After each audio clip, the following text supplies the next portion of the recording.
Verona is where the scene was laid, and soon became the greatest love story made. So if you listen up, without a doubt, I'm sure you'll find what the story's all about.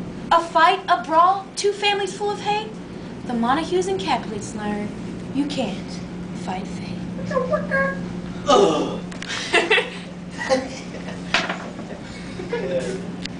Now the story begins in the midst of town square, where a quarrel erupts and violence fills the air. As dignities clash, the families fight out of pride, but it soon came to an end, cause the prince had arrived. He was quite angry, said if they continued on, he'd kick them both out and bid them be gone.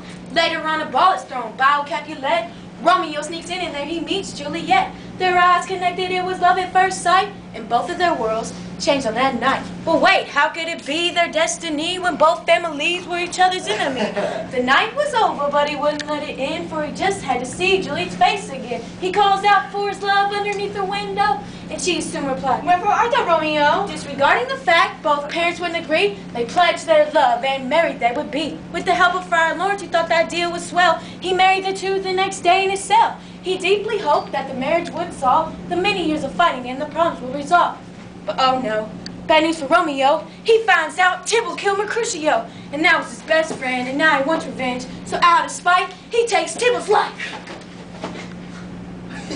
Now after the battle, Romeo was shunned, because the prince banished him for what he had done, and the secret wedding was still unknown. But his parents had a plan of their own. They wanted her to marry a man named Paris who Juliet couldn't stand. After all, she was Romeo's wife, and that's who she wanted for the rest of her life. So, what do you do when it's not up to you and your parents get to choose a man that says I do?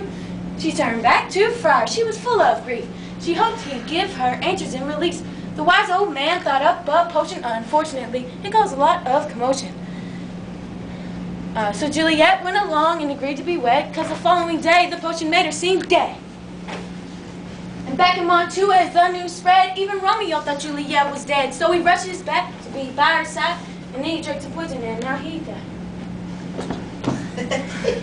With this belief in both children gone, the parents come together and wonder what went wrong. They overlooked the many wasted years and shook each other's hands as they dried their tears. But Shakespeare wrote these words many years ago, and what we have is what we know. But what we know has never been more woe than this story here. Juliet. Romeo.